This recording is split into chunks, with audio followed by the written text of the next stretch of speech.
narratives, a set of master narratives of Western modernity.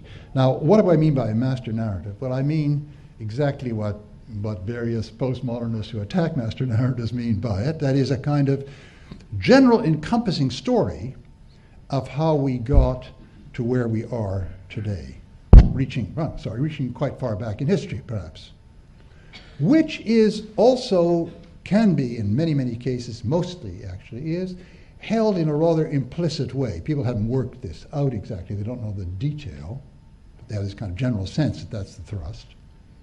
And this story provides the context which gives meaning to the events people are going through. So it's one thing to have, I lose my faith, my friend loses his faith, and so on. It's one thing to see that, well, it's just an individual event. It's another thing to see this as part of a massive movement through history which is coming forward and bringing about this kind of event as it goes along. It gives a quite different sense of the meaning of this particular event, to see it in that context.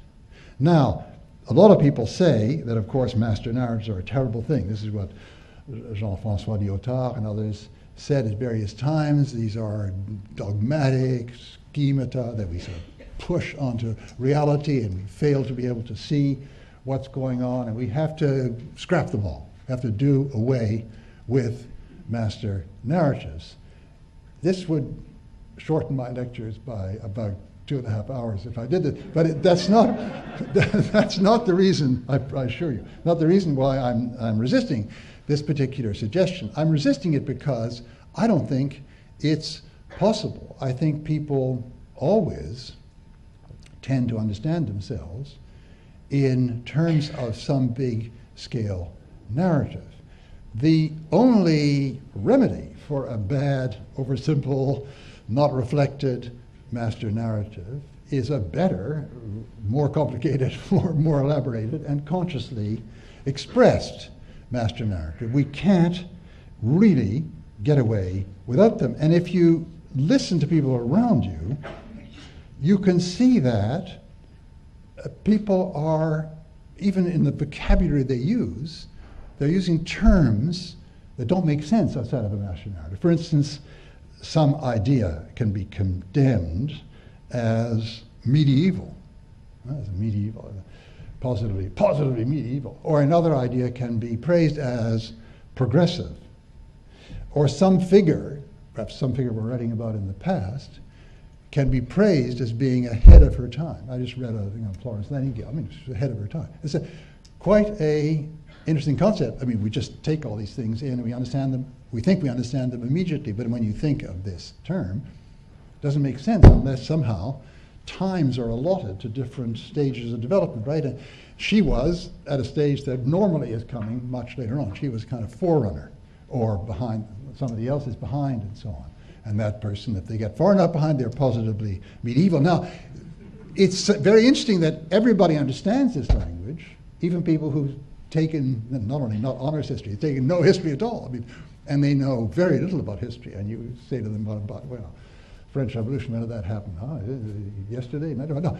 They have no knowledge of the detail of history, but they deploy this vocabulary, and this vocabulary carries with it a certain set of assumptions. So we have to, I think, recognize that these are relatively unavoidable.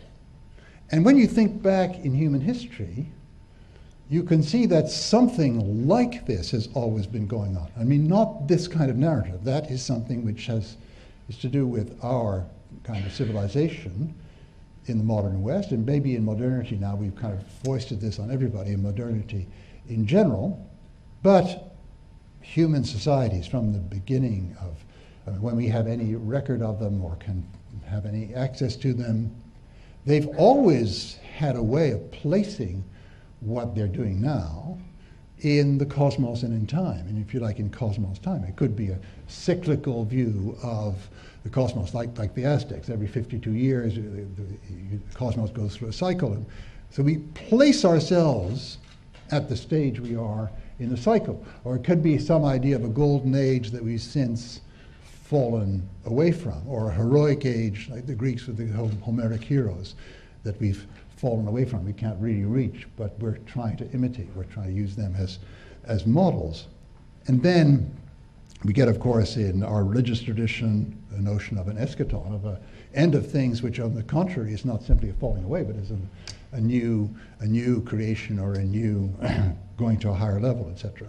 Well, my case I'm trying to make here by just a few suggestions, and somebody will get up after us and tell me that there are exceptions, but what I'm trying to suggest is that we almost always have this placing of the events we're living in now in some kind of larger framework, touching its place in the cosmos and its place in time, even if this isn't a place in time of the kind that we recognize with our linear narratives. It's a cyclical time. Nevertheless, they're so placed. And that's why the only way to get rid of a master narrative altogether would be perhaps if we could recur to something like the Stoic idea of the great year, in which a cycle in which the universe ends up in a conflagration and starts again.